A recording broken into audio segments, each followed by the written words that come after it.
أكيد طبعا الاستفادة موجودة، يعني الكورس تقيل أوي، يعني هو مش كورس واحد الصراحة يعني احنا ابتدينا الأول بالنظري عشان نعرف يعني الفريم ورك كده بتاع الدنيا رايحة فين وجاية منين. بعد كده دخلنا في الاستيميشن، وبعد كده دخلنا في الكنترول، وخدنا برضو. هي مش فكرة سريعة يعتبر، يعني الكور بتاع البي ام بي، يعني يعتبر شبه تعمقنا في البروسيس نفسها بتاعت البي ام بي.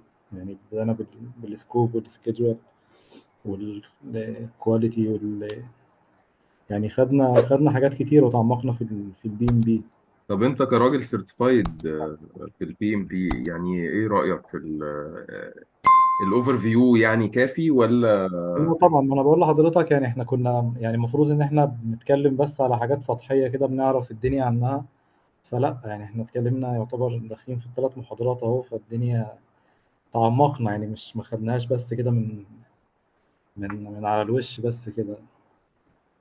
فربنا يبارك لك طبعا، يعني هندسة كورس كورس تقيل، وكورس يعني فيه استفادة جامدة الحمد لله.